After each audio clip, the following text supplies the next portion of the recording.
All right, what is up, guys? We are live. Let me make sure I tweet this link out. All right, got it. We're live. We're ready to go. We've got a new statement from the Big 12 today. How about that? An official statement from the Big 12. It's kind of a nothing burger. I hate to break that to you. I don't think there's a ton there necessarily, and I'm doing my best to try and find out a little bit of information on what happened at the AD meeting that was taking part over the last couple of days. I can definitely share with you some information that I got on the front end of that about just details of the meeting and what specifically was being discussed. I mean, I think I have a pretty good idea of what was discussed there, and a lot of that is pretty obvious, but I don't know specifics on how exactly it went, but we can dive into all of that. I've got some information on BYU. You're going to get some of it in a video that's coming out tomorrow, so look for that. But look, we all know that the Big 12 is definitely interested in BYU, and that was laid out first by The Athletic. But I got some info from the BYU side of things on the interest level there that I found was pretty compelling and pretty interesting. So we can definitely talk about that too. And like, I know most of this is realignment talk. I do at some point here in this live chat over the next hour or so want to actually talk some college football because, there are games this weekend. We got some Big 12 games, and I'm ready to throw down with some hot takes on what's going to happen in the Big 12 this weekend, actually out on the football field. How about that? Yes, Jeff, I see you in the chat. I've got you with some football talk today. I promise. We're going to talk some actual Big 12 football, okay? And if you guys want, you just ask questions in the chat. Ask questions about actual games in the chat. We can talk about that too. Look, David, I already see you firing off about the BYU fans, and I've seen everybody comparing BYU to a Texas Light. I've tried to do some research and some digging on there, okay? So I'll give you some information on that. Again, drop me questions, comments in the chat. I'm going to try and do a little better job of keeping up with it live, so that may mean that I wind up skipping some. I've been trying to, I think, just be too careful with answering every single question in order, and then I don't get to a lot at the end. And then I realize at the end that it's fun to see everything happening more in real time. So I'm going to try and do a better job of that. I will also remind you that if you want to get your comment or question up to the top and have me see it immediately, you just click the little $ below the say something in the chat box. You can donate and get your comment up to the top as well. I appreciate everybody that's done that in the past. You don't have to. I'm going to try again to answer questions the best that I can in the chat. But if you do want to ensure that yours gets in there, that is the way to do it, to attach it with a donation. Okay, so we're going to get into some football. I see a lot of comments actually about the actual football games that are taking place this weekend, and that excites me. That fires me up because, look, realignment is endlessly entertaining, and for somebody that's in the content business like myself / the sports talk business, it's something that you can just go to all the time, and there's such an interest in it. But I still, obviously, the reason that we're all here is because of football games actually happening, right? So I definitely want to explore that and the games going on because, man, really interesting week 1 in the Big 12, to be honest. Really interesting week. Starting with Texas and Louisiana. Boy, I don't know if there are any Texas fans here in the chat. If there are Texas fans in here, Tone, I'm guessing that's San Antonio, Texas. I see that. Why all the Texas say we can still be friends? Listen, we can still be friends, me and you, Tone, but me and Texas cannot be friends, okay? Texas is coming after my school. Texas is coming after my city. Texas is potentially laying to bear a huge economic impact on the city and school that I love. Okay, so it's going to be complicated, Tone. On Facebook, you've got the relationship status. It's complicated right now between me and Texas. All right, that's what I have to say about that. David, I appreciate the compliment on the video about the UCLA crowd, but I've got to get to Alan's comment here. Alan, I appreciate the donation a ton. Alan's a huge supporter of the channel and everything that I do. Really, really happy that you're in here today, Alan. So he says, very passive statement. And what are your favorite 4 to 6 teams if we add them? So he's referring to the Big 12 statement that was just released within the last hour. I saw it during the second hour of my live radio show, which is 4 to 6 every day. Shameless plug there. You can Find it on Apple Podcasts, Google Podcasts, or Spotify. Just search The Game, KMAN. I do 2 hours of live radio every day. So here is the statement that we got from the Big 12. The context of this is that there has been meetings taking place over the last, it was supposed to be like a day and a half worth of meetings. And that comes from Gene Taylor, who's K-State's athletic director, who obviously was taking part in these. And it was the first time that the 8 remaining ADs have been in a room together since Texas and Oklahoma left. And that was one thing I found interesting that Gene Taylor mentioned to me is that he said they've had Zoom meetings, obviously, but that a lot of the Zoom meetings, like they can only block out an hour, and that sometimes they're not entirely focused. So he was really looking forward to these meetings just for the pure sake of getting like a focused group together of the athletic directors to really bounce ideas off of each other. And his statement, you guys saw it. I guess you've heard some of this if you've been following the channel and you saw that or listened to that interview that I posted with him earlier this week, that he felt like no idea is a bad idea. They should be throwing everything on the wall to see what sticks. And I was very encouraged by the attitude that he had. Now, the question is, did you get that kind of an attitude from everybody else? That I think is the bigger question here. Like, is everybody else actually committed to this thing? But here's the statement that came out of it. Okay, so the statement that came out of it is, and I quote, "Following 2 days of consultation with the athletics directors of the continuing members of the Big 12 Conference, Commissioner Bob Bowlesby stated, the 8 ADs remain committed to furthering the Big 12 as one of the nation's premier athletic conferences and look forward to working with our presidents and chancellors to strengthen the league. Further exploration by the group will continue to center on options that best position the long-term strength of the conference." Okay, so yes, very fair, Alan, to say that that's a pretty passive statement. It's definitely a passive statement. I think they felt like, I would imagine the league felt like they needed to get something out there just because it was out there that the ADs were meeting. People knew, obviously, that was something that was happening. And I would also imagine that Bowlesby and all the athletic directors were just getting pounded with texts asking about what happened. And so they felt a need to at least just get something out there, put some kind of statement out there about what happened. And really the way to read into this, like if you want to try and read between the lines here, it's basically just saying like, look, we got all 8 on board, right? And we want to move forward with looking at expansion. That's basically, if you want to cut down the statement to like a sentence, that's really what the statement says.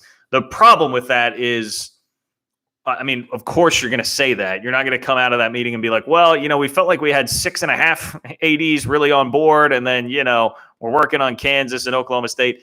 You can't come out and say that, even if that is really the way that it went down. And also ADs could be in there talking the right game, saying the right things, telling her what she wants to hear. But then the second that she goes away, you're saying something different. That very much could still be true. So that is why ultimately this is kind of a nothing burger, and there's just not a lot that's going to, I think, come of that or happen. Now, Alan asked me my favorite 4 to 6 teams if we add them. I'm definitely, I mean, at this point, like, look, there are some strings attached to BYU that I'm not crazy about. But I think they're in a position where BYU is just a necessity. So BYU's there, UCF is there. I think Cincinnati is there for me. I don't love South Florida. I don't love SMU. Those are names that I've seen thrown out a lot that I'm not as crazy about. I am a fan of Boise. I really am. And we're at 4 now with that. Colorado State, I think, is a sleeper that I'm actually open to. And I suppose if I'm going to throw in a 6th, I would go Memphis.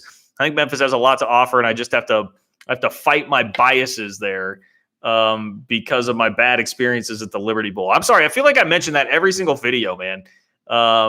Poor Memphis. They have to take that from me every single video, and it's going to be the place my mind goes every time they get brought up. I just think of these rainy days in Memphis. All right, man, I'm getting a lot of donations here. I appreciate it. I'm going to try and write these down real quick so I can get to them. Burke, shout out to Steve. Skylar316, the best K-State QB since Daniel Sam's. Score prediction for Saturday. All right, score prediction. I got that. Very good Daniel Sam's reference. Anytime you reference Daniel Sam's and give me a donation, there's a there's a high probability that your comment is going to get read here. So thank you for that, Burke. I will get to that in just a moment.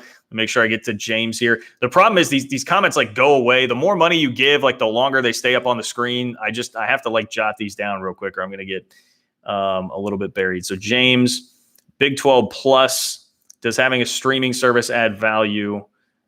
Big 12 Network might be too expensive. Free for students to get subscribers. So Big 12 Plus, streaming service add value. All right, we can tackle that. I appreciate it, James. Tone, my man. A Texas fan just donated when I was honest and told him it's complicated between us. Shout out to Tone. That is very, very kind of you. And James and Steve as well. I really appreciate the donation. All you have to do is click the little $ below the chat box if you want to make sure that your question or comment gets up there to the top, or if you're just a good human being like Tone, even though he's a Texas fan and his team is going to lose to Louisiana this weekend, and he just wants to donate here in the chat, you can do that too. I'm sorry, I shouldn't have done that to you. I do want to talk about that game though. I'm very excited to watch that game.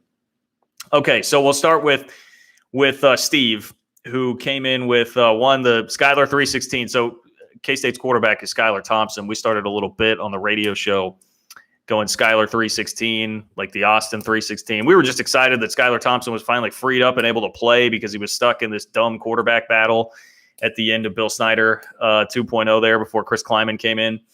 And he's playing to my sensibilities by bringing up Daniel Sams, one of my favorite K-State quarterbacks ever, even though he never really did that much and kind of lost the quarterback job to Jake Waters. Also running a bit on our radio show. But he wants a score prediction for K-State Stanford Saturday. I told somebody earlier this week, I actually think that it is going to be a higher scoring game than you would anticipate between the two teams, because you'd look at it and think, all right, Stanford, boring ball control, K-State, boring ball control. But the optimism this year for K-State is really on the offensive side of the ball, and there are a lot of question marks defensively. And for Stanford, last year, they were pretty good at throwing the ball around. They were the second best passing team in the league. Now, I know that's with Davis Mills, who's now a Houston Texan, but they were better offensively than you would think, and their defense really struggled. And they've been very injured. They've been oft injured over the last 2 years defensively. So I think the potential there is really for a high-scoring game based on where the question marks are for each of those two teams. I was going right now, like K-State's a 3-point favorite out in Vegas. I'm saying 30-27 Cats. That's my feel right now. That may change, Steve, before I get to pregame radio and I get my official prediction on pregame radio. But for right now, that's what I'm feeling. So then we go to James. James dropped in with a donation asking if a streaming service having Big 12 Plus, like the Big 12 Now on ESPN Plus, if having a streaming service adds any value. Well, so there's a lot of complications with that. I mean, so that's ESPN right now, and then we're talking about like the next TV deal that's going to be maybe somebody else, maybe ESPN. I don't know if it would really help out much to already have the infrastructure there for that, and a lot of it's just done with the schools. Like, so I've broadcast games on Big 12 Now, ESPN Plus through K-State, and so it's each school has like the equipment, and some of it's better than others. Some schools are better than others at what they have and what they can broadcast, and it's all like in-house and then just goes and is distributed through the same thing. So, I suppose there might be an advantage to just having some of that infrastructure already there at each school. But I don't think, at least my perception, if I'm taking your question the right way, and I hope that I am, James, I don't think that it adds necessarily a ton of value right now. I do, however, think, fans really like to fans don't like ESPN Plus. I guess I'll put it that way. I've definitely seen it from K-State fans. Like, they hate when games are on ESPN Plus. I actually thought that was a pretty good move by the league, because that's kind of the way everywhere's going. And to be able to get all these Olympic sports on and some of the non-revenue sports on ESPN Plus, I actually thought that was a pretty forward-thinking move by the league when they went that route. You could be the ACC stuck with a linear conference network through 2036 or 2034, whatever. I mean, it's like 10 plus years that they're going to just be stuck with that in this bad deal. It's a sweetheart of a deal for ESPN. So, they've got themselves into some trouble with that. And the Pac-12 network is also just hemorrhaging money in their payouts. their payout was like 2.7 mil per school for the Pac-12 network, and they were all promised like 7 or 8 million by Larry Scott. I don't know if there's any Pac-12 fans in here, but they could probably speak to Larry Scott and some of his failings in that regard. So some of those conference networks have not really worked out very well. Here's another one from Alan. Alan, much appreciated, my friend. Alan says, here's my hot take if we add 6. BYU, Boise State, Colorado State, West. In the East, we add Houston, Cincinnati, and Memphis. Also see y'all in Arlington, Lot 4 tailgate, Cats by 90. Cats by 90 indeed, Alan. Cats by 90 indeed. Come say hi if you see me out there wandering the mean streets of Arlington, because I will be there, Alan. Come up and say hi. Don't be afraid. So hot take, BYU, Boise State, Colorado State, Houston, Cincinnati, Memphis. I don't hate it. I didn't mention Houston in my group of 6, did I? I should amend that. I would put Houston in over Memphis. I would put Houston in probably over Colorado State. Houston's definitely in the mix. Now, I know there's been some rumors this week, and I figured I would get asked some questions about Houston. There have been rumors about them being like eliminated from the conversation. I certainly haven't heard any of that personally. So I can't really speak specifically to that. What I do know is that Barry Trammell had said from the Oklahoman that there's not as much of an issue with that. The Athletic had mentioned hard feelings from Houston coming out last time around and saying they felt used by the Big 12 in that process in 2016. Because what happened in that 2016 deal, if you remember, the Big 12 had this pro rata clause in the TV deal where if they added teams, they would be given more money with the TV contract. They went through the whole song and dance, decided not to add anybody, and then in exchange for getting rid of the pro rata clause in the TV contract, they did the Big 12 championship game, and everybody still made more money anyway. So Houston felt very used by that, publicly said it, and apparently there were some hard feelings from the Big 12 on that standpoint. I also do. I mean, I still think it's a hurdle with Tech, TCU, and Baylor that they're not going to be crazy about Houston, so I still think that hurts. But I have not heard anything about them being specifically eliminated. And actually, I'm going to check my phone here real quick. All right, I don't have anything else. I was texting a little bit with somebody about the Big 12 AD meeting and what potentially had or had not happened there, but I don't have any further updates. So, Alan, I don't think it's a bad plan. I don't think it's a bad plan. I like most of those schools. Like the point I make with Colorado State, that I don't think people talk about them enough. They seemingly have a pretty passionate fan base. They have a rapidly growing town. I mean, Fort Collins is exploding. Colorado's population in general is exploding. They have a very nice stadium. It seems like there's a pretty strong commitment to athletics there. So I think Colorado State is actually a better play than people would give them credit for, just based on name value alone. Let's see. All right.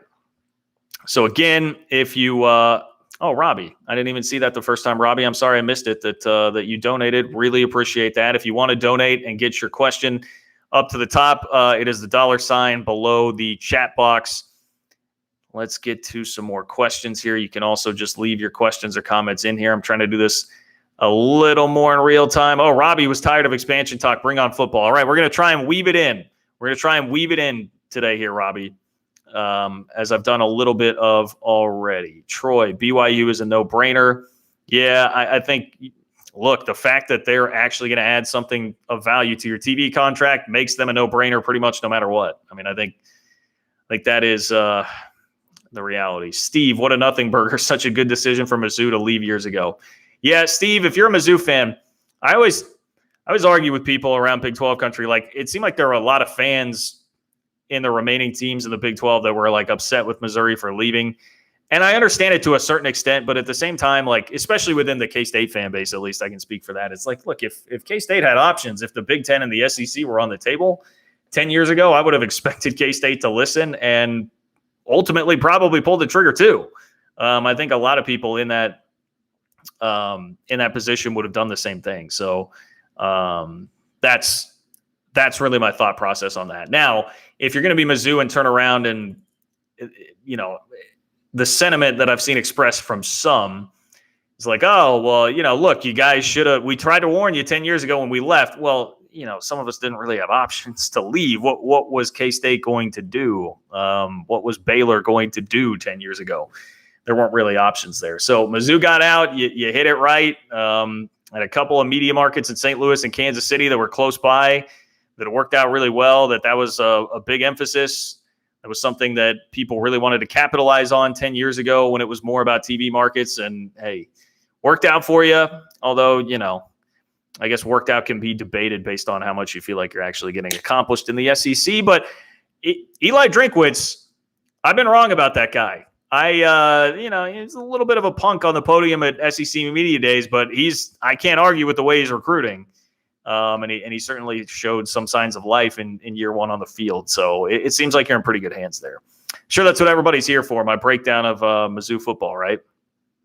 Rick says, just like 2016, blah, blah, blah, we aren't changing, in reference to that Big 12 statement. I understand the frustration on that there's not like anything more definitive coming out of this. But I will just remind you, I think the complicated piece of this, and what I was texting, trying to get answers to, the complicated piece to this is, what can you do with Texas and Oklahoma still in the league? How much are you able to move forward with expansion when you still don't know when they're leaving, when Texas and Oklahoma are still saying, we're going to stick this thing out, we're going to wait through 2025, and how does that work from a financial standpoint? If they're still in the league and you add 2 teams, you add 4 teams, now you're splitting the pie more ways. Like, these are all questions that I require pretty complex answers. And I do think there is time. I mean, it's not like the AAC is going anywhere right now. You're still going to have Autonomy 5 status. You're still going to be a Power 5 conference. You still theoretically, in an expanded playoff, whenever that's going to come, have the automatic berth as one of the 6 best conference champions, more or less an automatic berth. You still have all that stuff over the AAC. So you're going to be able to do that. So I don't think there's a massive rush, but I do think there needs to be plenty of due diligence being done right now. And eventually you strike and make the right move, which, again, I had been told, like, good chance that it's 2 teams at first, while Texas and Oklahoma are still around, and then move more after that, which would make some sense. And so I can still understand, like, if that's the likelihood, then I can see why you would come in and be like, look, let's get this moving. No more of these empty statements. I understand the frustration. I'll say this. My first reaction when I saw the Big 12 statement, I looked at my producer on my radio show and I was like, dude, I mean, the Big 12 is the king of releasing nothing burger statements. That's really what came out when Texas and Oklahoma first left, and that process was really getting going. I mean, the only thing that was exciting that happened was when Bowlesby just went rogue and started talking to media outlets, specifically the AP, the Athletic, and made all the accusations that he did against ESPN. By the way, I've got a video coming your way later this week about that too, with a little more insight into the legal process and what could be playing out between the Big 12 and ESPN too. So a little tease there for you. Kenneth, appreciate the donation a lot, man. Thank you for hopping in the chat. He asks, how about ECU, so East Carolina, for Big 12 expansion? North Carolina is a fast-growing state, good enrollment, and a 50,000-seat stadium. Big 12 can enter Tobacco Road. I'm glad you brought it up, Kenneth. So I have a little bit of a connection to East Carolina, and not just the fact that I was invited on an East Carolina-centric podcast and YouTube show a couple of weeks ago. Those guys were great. Had a lot of fun talking with them. But a good buddy of mine is Josh Graham, who does radio in Winston-Salem, and he's an ECU guy. He used to be in Greenville, North Carolina, doing radio. I've actually been to the campus. I've been to that football stadium when I went to visit him once upon a time.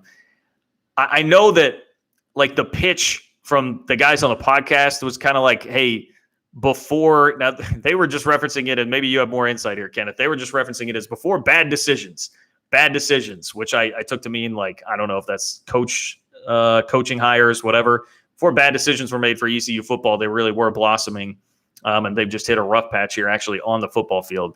I think they're kind of on the periphery of that.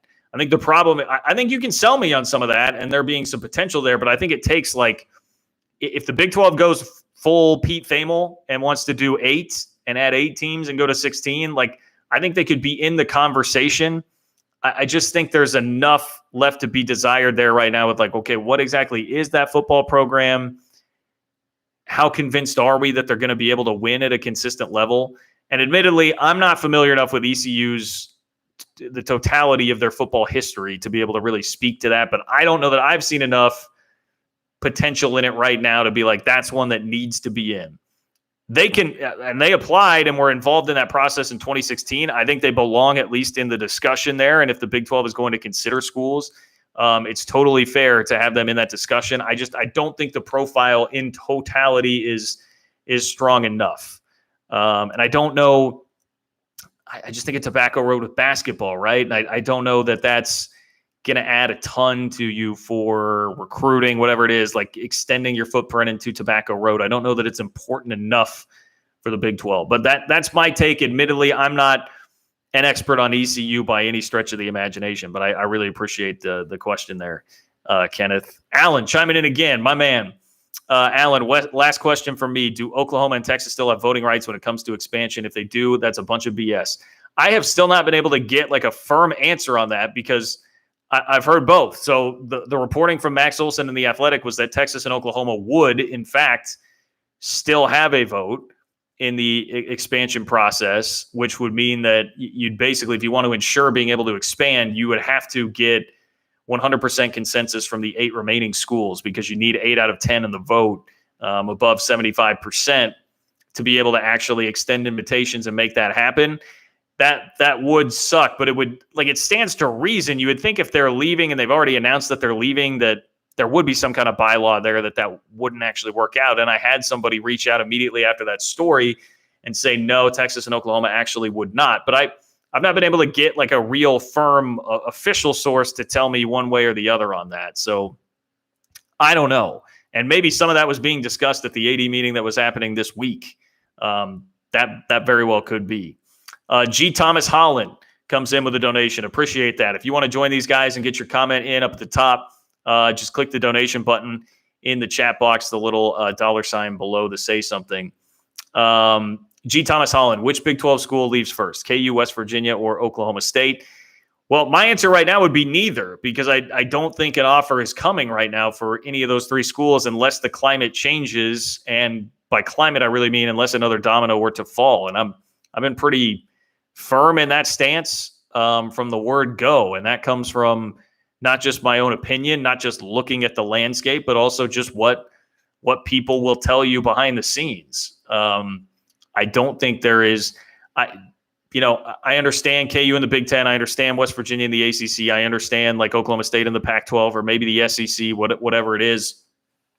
I understand why those schools are still open to that and very much hoping for that. I just don't think it's realistic. I really don't. I mean, West Virginia and the ACC, I have been told that like ESPN is supposed to be offering up some sort of opinion on West Virginia and the ACC and like what that could add. I don't know what to really make of that or what to expect out of that. But everything I've heard on that would indicate that it's certainly far from a slam dunk, and that if it were, it makes so much sense geographically, like everybody would like to think, like Dave Wannstedt, for instance, would like to think. But if that were the case, like you'd think it would have happened faster.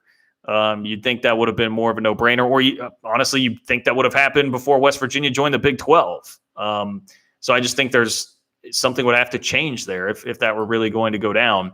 And the Big Ten, for sure, that's going to be the one that I try not to speak on it as much here in the live chat. I realize I'm a K-State guy. There's going to be some bias there, and most people would view me as biased there. But look, man, anybody that I've tried to talk to, like national reporters, people on the TV side of things, everybody says right now there's not legitimate interest from the Big Ten in Kansas. I know Kansas wants to think that there is, and Kansas should be positioning themselves to do that, which it sounds like they are, and trying to rally money for what the exit fee would be, and fixing up their stadium a little bit, which apparently the Big Ten would want. Kansas absolutely should be doing all of those things. They should get themselves as well positioned as they can in case, I don't know, the Big Ten goes and raids the Pac-12 and they just go into total all out, like, we're going to add everybody mode. But I don't, I think the Kansas position basically is we're too big to fail.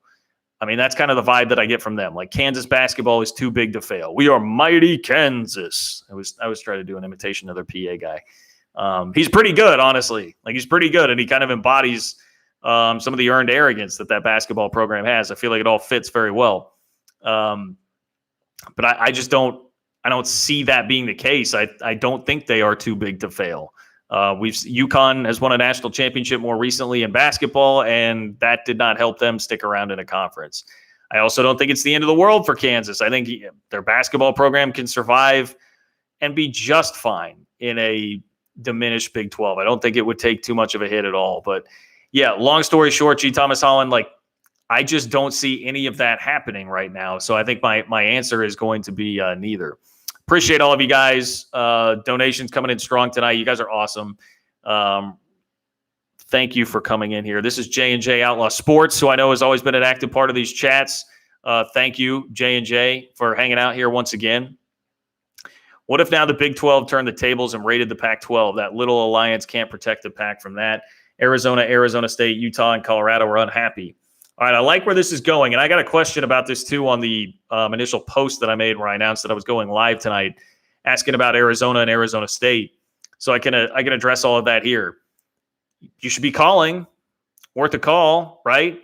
I think the regret that you would have if you're the Big 12 is not pushing harder for Arizona and Arizona State earlier, because it's going back a year or two now. I mean, it sounded like Arizona and Arizona State were at least there was some wiggle room there that they haven't been, that they could have been swayed potentially, right? So maybe hitting the back channels on Arizona and Arizona State a little bit harder before everything crumbled on you with Texas and Oklahoma would have been an advantageous thing to do. As it stands right now, and look, I know there was a piece that went around about a couple of like anonymous Colorado football players were quoted as saying that they would prefer to be in the Big 12 or something. Colorado really fits from a cultural standpoint more with the Pac-12 than they do the Big 12. So I've always thought that even if things on the field were not that great, it's like Colorado has that Pac-12 vibe, man. And it's everything I was talking about in that video about the UCLA crowd earlier this week.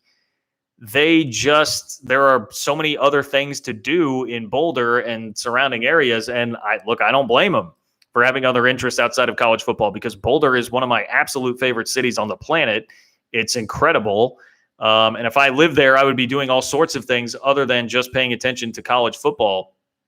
So I get it, but that whole attitude just seems to be like what kind of permeates the Pac-12. And that's why you have 3,500 people showing up for UCLA's home opener in the first game they played in over 600 days at their stadium, their historic stadium, the Rose Bowl.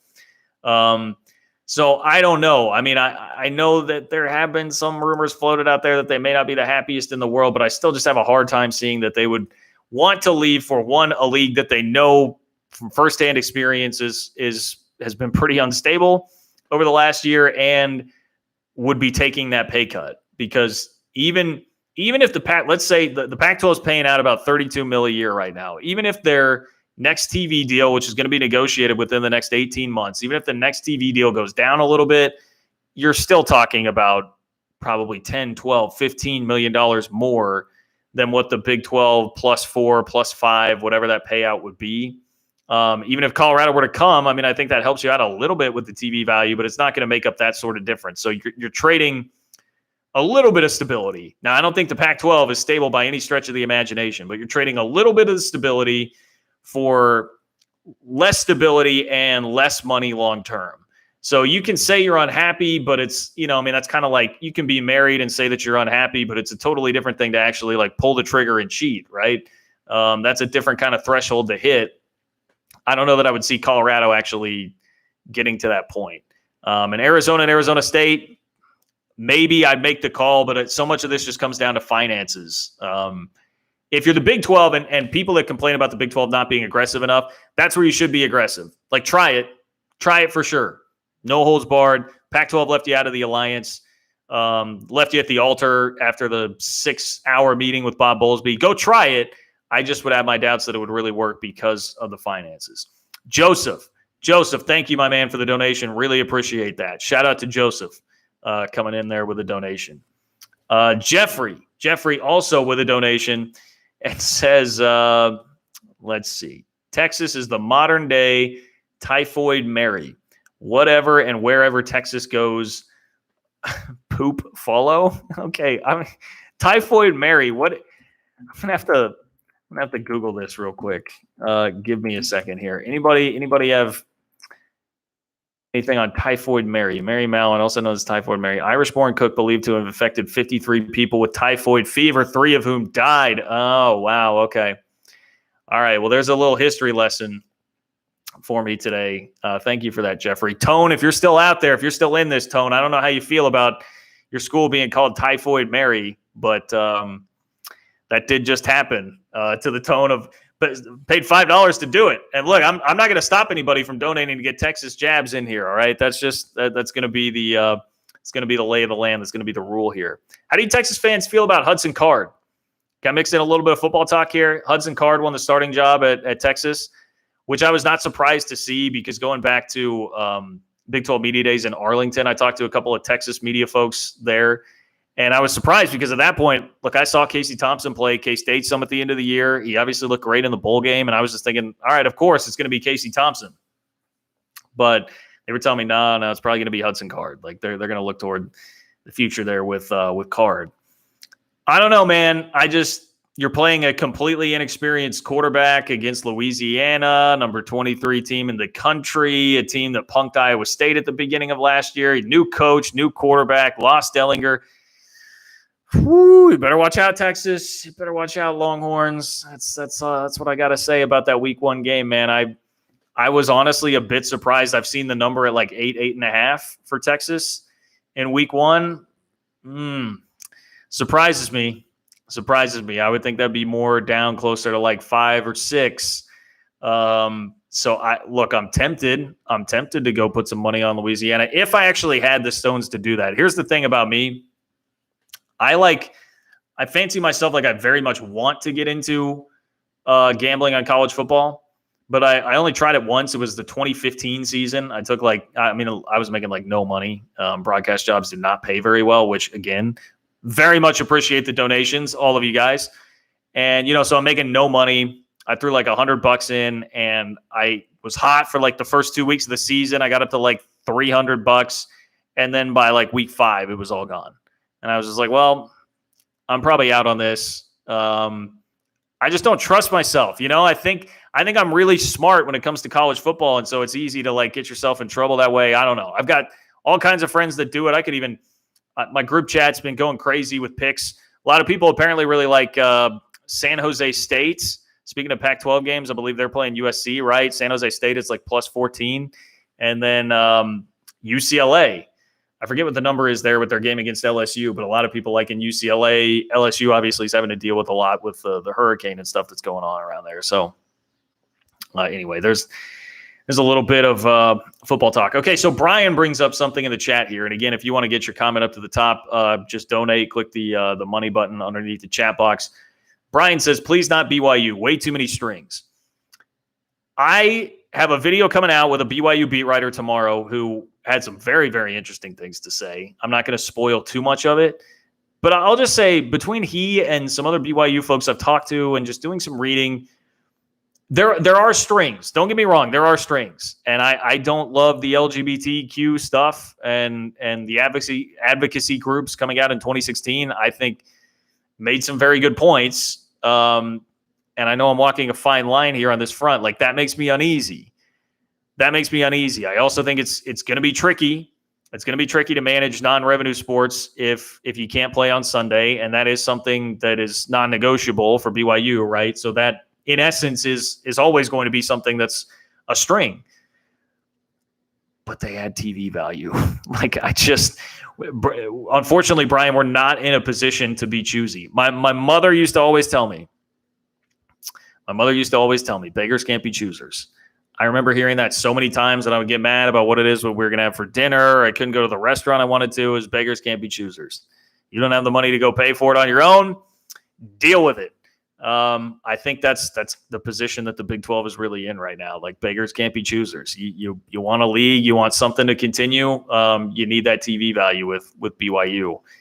They do bring strong programs. It'll be a pretty strong football program. It would be the biggest football stadium in the remaining 8, the group that's left in the Big 12. You can't argue against the tangible things that they do have to offer there. Caleb, this is a comment at the top. Caleb, I love your shtick. First of all, thank you for the donation. Second of all, I believe I have this right, Caleb. I apologize if I've got the wrong guy, but I think I've got the right dude here.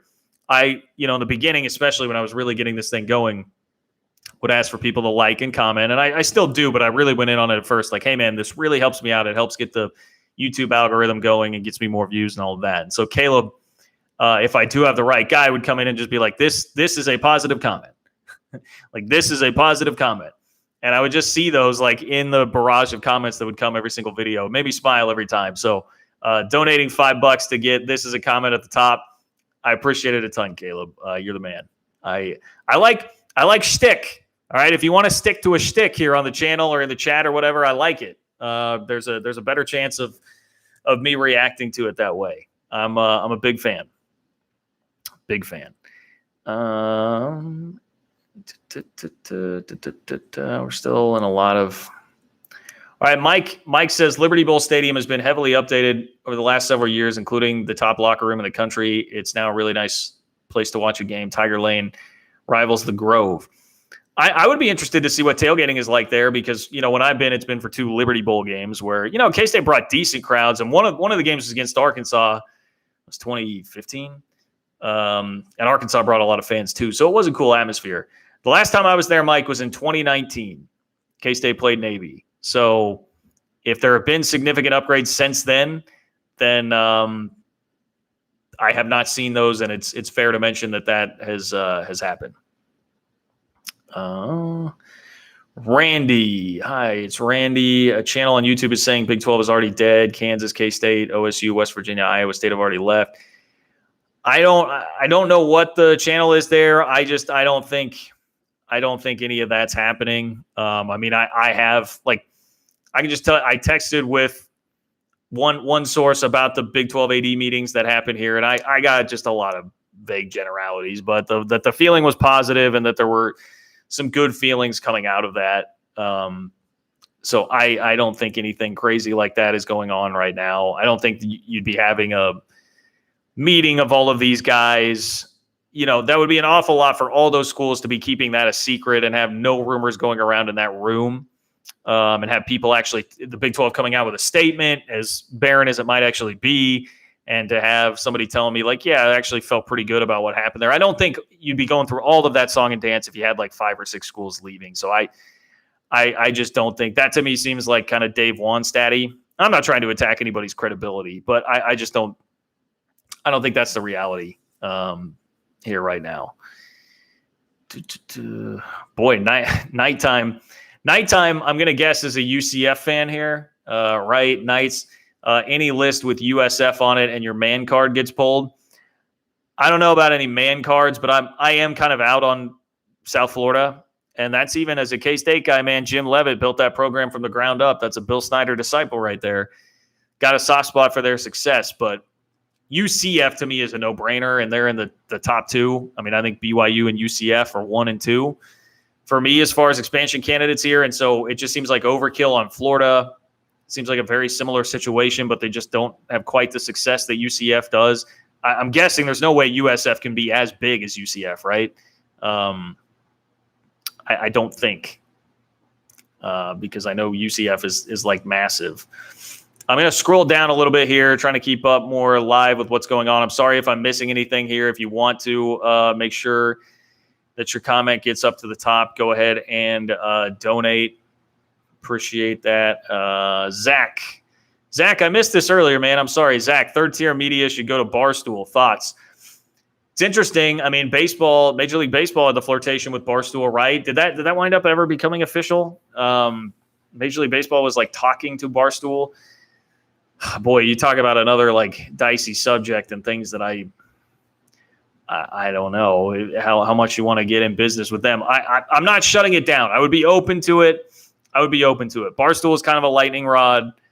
I haven't always been the biggest fan of how Barstool has conducted itself, but there are parts of it that, like, I'm not going to lie, I do find Big Cat and PFT very funny, and occasionally will listen to Pardon My Take. But that's a tough sell. If you're talking about university presidents, that's a tough sell on the Barstool thing. But again, desperate times, desperate measures. I think if you're talking, Gene Taylor told me throw every idea up on the wall. There are no bad ideas. I don't think it's a bad idea. I don't think it's a bad idea to at least explore it and see what kind of money, would be there. Thomas, thank you for the donation, Thomas. Thomas, keep on promoting our cats. By the way, you should interview Leslie Jones on Expansion, born in Memphis and a Colorado State grad. Man, so Leslie Jones from SNL. If I could get Leslie Jones on the show, that'd be fantastic. I would love to talk to Leslie Jones. I think she's pretty funny. I don't watch SNL a ton, but I'll usually catch some clips on YouTube. It'd be a great interview. If you have any tips on that, Thomas, at JL Kurtz on Twitter, slide in the DMs. You got like a publicist or something that I could hook up with there on the Leslie Jones front, just let me know. We'd totally talk to Leslie Jones. And, man, I'm going to keep repping the cats. I'm going to keep repping the cats. Thank you for the donation there, Thomas. Oh, I think what's happening here, okay, and the reason I'm missing some comments from you guys is if it's less than $5, it's like not popping up to the top of the screen. I just see it if I scroll in the chat. So I'm sorry if I missed some of that because of it. So Rob says Amazon Prime has 115 million subscribers. Cats on Prime. Yeah, Amazon Prime, obviously that's a very interesting player here. I will say again, I'm open to it. Streaming is moving rapidly in the direction where most people are going to have it. I do think the thing with streaming that you have to keep in mind, it would not be the easiest sell in the world to tell your fan base, like, hey, all of our games are going to be on something that you have to pay $12 a month for, because I've already seen firsthand, like, the pushback to even just getting, like, your crappy non-conference basketball games on ESPN Plus.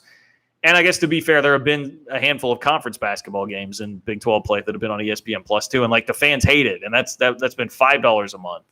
A lot of people just don't like the idea. I think it's much more a principle thing than it is the money thing for people, right? They just don't like the idea of having to do that. I think fans would come around if it's going to be better ultimately financially for their schools, but even some of that stuff is hard to convince people of.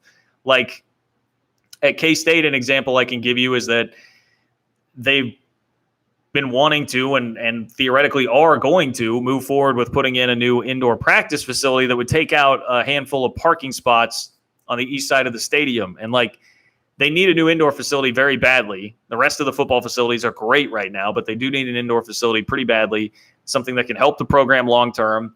It's going to make the program more money eventually if you win games, get better recruits, et cetera, et cetera. But yet you have people throwing a huge stink about losing their parking spots and thinking that is just something that can't be done. Like, it's hard to convince people if it's something that they don't really want to do of the long-term benefits. So that still is going to be, that would be a hurdle and an obstacle, I think, to streaming that people don't talk a ton about. Oscar's got a football question here. All right. So I'm going to answer this one. Oscar, aside from Texas, any other Big 12 teams on upset alerts? Well, here's the thing. Who is the team in the league, especially like relative to what their success has been recently, that always has a rough time getting out of the gates? That'd be Iowa State. So Iowa State is the 7th-ranked team in the country. They're hosting Northern Iowa. Like, Northern Iowa's given them some fits. I feel like traditionally that's been a game that's really given them some fits. And Iowa State, even when they've had very good teams, has kind of stumbled out of the gate. Last year it was Louisiana. They gave up 2 special teams touchdowns, I believe it was, in that game, and lost by 17 at home before coming back and being a great team the rest of the year. So seeing that Northern Iowa in-state team that's going to be really fired up to play them and really fired up to play, the best Iowa State team on paper right now in the history of the program, and they typically have struggled out of the gates, I would watch that. Now, one thing that could be a lot different this year, Iowa State is about as experienced as you can possibly get. So you would think that Matt Campbell will have them ready to go, and that wouldn't be too much of an issue. But early season Iowa State, I'm always going to be leery of that. If I were a betting man, I know someone asked me about West Virginia and Maryland earlier. So I'm seeing that West Virginia is a 3-point favorite. So I don't think it's fair to say they'd be on upset alert, whatever. I think very highly of West Virginia this year. I like West Virginia a lot. I think they could finish as high as 4th in the conference. I don't think Maryland's very good. I would take West Virginia to cover that number. So that's, I know, the opposite of what you were asking me. Was it Oscar? I know that's the opposite of what you were asking me, Oscar, but that's just a note on that game because I remember a couple people asking me about that. And I know I have a lot of West Virginia fans here that follow this YouTube channel that I definitely appreciate. Like, West Virginia can play some defense. That's what I really appreciate about the Mountaineers, man. They've got a pretty salty defense. And I think the world of Neil Brown as a coach, and I really like what he's doing on the recruiting trail. Letty Brown and that defense, let's roll. Even if the quarterback situation is not the greatest in the world, I'm going to take West Virginia in that game. What else do we have this week in the Big 12? Well, do you consider Kansas? Look, Kansas is I'm seeing a 15.5-point favorite against South Dakota. Theoretically, you'd have to put them on upset alert, right? If they're going to be a 15.5-point favorite. I was going to say I don't even know that I would throw that game in there because it is Kansas. They're certainly capable of losing to anybody right now. And they play on Friday. Boy, we're 2 days away. We're 2 days away from Kansas football, folks. How about that? Let's get excited, man. We're 2 days away from the Hawks playing some football. I would put them on upset alert just because that's a program that's been so barren and struggled so much and lacking confidence. And that's nothing against Lance Leipold at all. I've been fairly impressed by what I've seen of just him bringing some competency to the table with what he's done so far, but that's a losable game. South Dakota's been a pretty solid FCS program. I know a guy who does play-by-play with South Dakota, so I have some familiarity there. And K-State played them, it's been probably 4 or 5 years ago. But that's been a solid FCS program. So I'd be careful. Be careful of that one if I were old KU. Oklahoma 31.5 against Tulane. I wouldn't be too worried about that. Tech in Houston, there's no real upset alert there. That's just a good game. I'm excited to watch that game at 6:00 on Saturday night because a lot of storylines there. Dana Holgorsen going up against Texas Tech, not just a former Big 12 team, but a place that he's been on the staff before. There's just all those Tech, West Virginia, Dana Holgorsen, Houston connections that go all sorts of different ways there. So that'll be very intriguing. It's a make or break year for Matt Wells. It seems like, I don't know, maybe Tech fans could weigh in here and tell me if I'm wrong on this, but my read on that is just bowl game or bust for Matt Wells this year, right? I've scrolled down to catch up live with the chat here, Tech fans. So let me in here. Tech fans, is it bowl game or bust for Matt Wells this year? That's an important game. I would think that would not only just from a wins and losses standpoint get you off on the wrong foot, but just I think the message of losing to Houston, losing to Holgorsen, I would think that would not sit very well with Texas Tech at all. Renee says Wells needs 6 wins. Rob asks, what is Wells' buyout? I don't know. That'd be another question for Tech fans. I could try to Google it real quick. I do not know what the buyout is there. Alan hopped in. What's up, Alan? Alan just joining. What's the news? No real huge news. It was just the Big 12 athletic directors met over the last day and a half, and they released a statement today. But the statement can be summarized from Bob Bowlesby as saying, hey, the 880s, we're all together, we're on the same page, and we're going to work forward toward expansion. So there was nothing real substantial that came out of it, but at least between that and just some things that I've heard, it sounds like people feel like it was a positive meeting. Tone with a good joke. Tone, what a joke there. Bishop Sycamore can beat Kansas. Bishop Sycamore probably could beat Kansas. Certainly last year's Kansas. Les Miles led Kansas.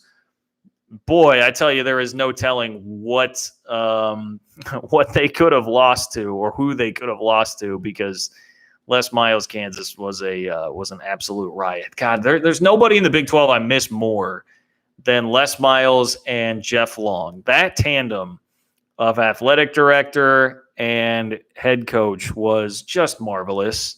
When you're doing a radio show and providing content for the rival, that was the gift that keeps on giving, and I will miss those guys through the end of time in the conference. Stuart, just a donation, throwing in $10. Thank you so much, Stuart. Really appreciate you hanging out here in the chat and your support of everything I'm doing right now. Joseph says, I miss Ron Prince. I do not miss Ron Prince. Well, I can tell you some Ron Prince stories, man. If you want to really get the lowdown on Ron Prince, who was it that just said that? Joseph or whoever. Just go Google Ron Prince love sweepstakes. Google Ron Prince love sweepstakes and go follow the rabbit hole that will take you down a long message board thread there. And I guarantee you will get a lot of laughs out of it. So that would be my suggestion on on Ron Prince. Domingo, KSU might be better than people realize. Yeah, look, I think so. I've been saying I think they're like a 7-5, 8-4 team. I'd probably still like leaning the schedule just makes me leery where I'm going to say 7-5, but I don't know if they beat Stanford. Talk to me. I'll be on a high. I'll probably start moving that up to 8-4, 9-3. Like I think they could get there if the defense comes together. But that's going to be the real question. Like can the defense actually come together? Grove Nasty, one of the best names that I've seen in this chat. Love the work you've been doing, keeping up on John. Go Cats. I got K-State 31, Stanford 23. Field goal late to seal it. I like that. Pretty close to my prediction there, which was 30-27. Alan chipping in $5. Really appreciate it, Alan. Thank you for the donations, everybody. They're coming in like crazy right now. Alan throwing in 10 more, man. I appreciate it a lot, guys. It really is. I say it every time. It's pretty overwhelming to me, like the support that this channel is getting right now. It's really cool. I know these are like trying times for Big 12 fans. So anywhere that I can try and rally people together, just support the league, enjoy Big 12 football. Very fired up about it. So thank you a ton. I've got to run to a birthday party here, guys. So I probably got like 5 minutes left. We're approaching about an hour here. I'm going to have to cut it a little bit shorter than I normally would. So 5 minutes left here. If you want to get your question or comment to the top, you just click the donation button down at the bottom with the little $ there. Let's see. What do we got? Okay, so I'm getting some that's correct on Wells. Seems like Texas Tech fans that have weighed in here are on board with that idea that Matt Wells needs to get to a bowl game this year to keep his job. I don't know. The thing with Matt Wells, like, he seems like a really sharp guy. I actually sat and listened to a bunch of his press conference, like his little breakout session at Big 12 Media Days. Seemed like a really sharp guy. Like I enjoyed him. But he just seems like very milquetoast, like from the outside, like just kind of bland. And I'm not sure what the total identity is of the program that he's put together there at Tech. I don't know. It was like in the past, it was like Tech, you'd win 6 games every year, but you knew what the identity was going to be. It was going to be a pretty fun brand of football and throwing it around all over the place with Kingsbury, Mahomes, and whoever it was going to be. But now I just feel like it's kind of the same thing, but a little more boring. And like I can relate to that because the end of Bill Snyder 2.0 was like pretty boring 6-7 win football teams there for 3 or 4 years in a row. And so I fully understand how you kind of get to that place. Raymond, Graham Harrell could be on his way to Tech. Yeah, Graham Harrell, USC. Graham Harrell at USC. Yeah, USC. That's right. OC at USC. Okay. Yeah. Hey, I mean, that's kind of like, but see, that's Raymond. The thing with that is like, are you trying too hard is that just going to be a redo of Cliff Kingsbury? Like the prodigal son returning home. That's an offensive whiz kid. Like I would be a little leery of that if I were a Tech fan, just because that seems too similar. Thomas, tell us about Timmy Horn, new this year and a captain. Yeah, Timmy Horn, Big 12 fans, watch out for Timmy Horn. He is a team captain for K-State. He was a transfer from Charlotte, who's one of 4 team captains without ever playing a snap of football at K-State, which is pretty remarkable. And the best thing that he did was he did something I've never seen before. We were having a media session and we're asking Timmy Horn questions, and we get done and he stops and he's like, okay, now I'm going to ask you some questions. And he starts asking like media members. He pointed out random guys and was like, hey, name your 5 favorite cereals and, your top 3 Avengers and stuff like that. It was hilarious. So he's a great personality. they're saying all the right things about him, man. It sounds like D tackle could be a real strength of K-State's team. So I've got nothing but good things to say about Timmy Horn. Just a couple more minutes. I'm going to do like one or two more questions or comments here in the chat. If you want to make sure yours gets up, you can throw in a donation here really quick before the final hour. But I'm about to go eat some Mexican food and celebrate a birthday. To Gregorio, West Virginia is the most underrated in the Big Eight. Watch quarterback Daggy. Yeah. That's what I can't get past, man. I'm not crazy about Daggy. Now, I say that knowing that he's lit up K-State before, so I can't talk too much on that front, but just as an overall body of work, I worry a little bit about that. RW, BYU is the only serious contender to be added at the moment.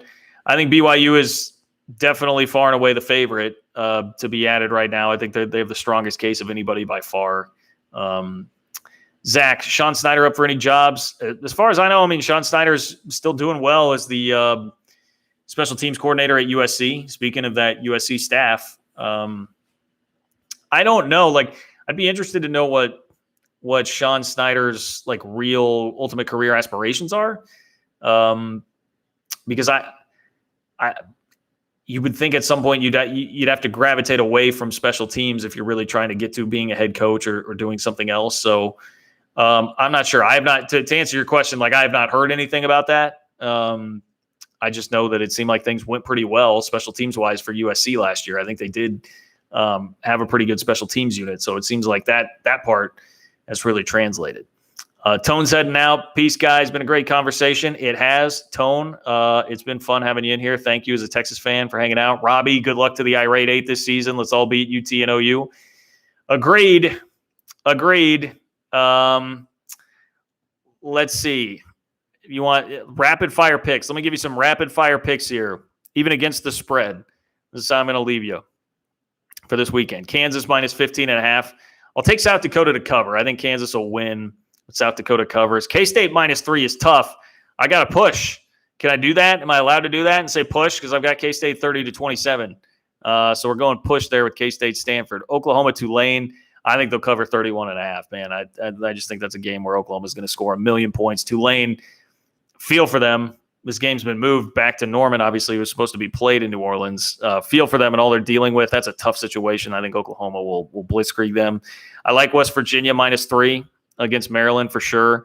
I don't see a line on Iowa State, Northern Iowa. Obviously, with Northern Iowa being an FCS team, I'd take Iowa State by 14 in that game. Texas, Louisiana. Texas, I'm going to give you the win. I'm going to give Texas like a 1-point win. I think Louisiana will cover the 8 for sure. Texas Tech, Houston. I'm going to believe in you, Matt Wells. I'm going to believe in Matt Wells and the Red Raiders there. I think they win by a field goal. I'll give them the cover there at NRG Stadium. No line on Oklahoma State, Missouri State. I don't think you really need a prediction on that. Really, these last 3 are pretty obvious. Oklahoma State will blast Missouri State. I don't think Baylor has any problem with Texas State. Although, wow, that game's being played in San Marcos, huh? I didn't realize that. They're going to Texas State. All right, Baylor minus 13.5. Yeah, okay, Baylor by 14. I can roll with that. Playing that game at San Marcos, that's interesting. And Duquesne and TCU, TCU by like 50. Okay, Edward jumping in here at the very last minute. Thank you, Edward, for the donation. Very awesome of you to do that here, especially at the last moment. USC fan / soon-to-be alum. UCLA is a fair-weather football fan base and mostly cares about basketball. They only show up for big games. Not surprised to see the small crowd for the Bruins.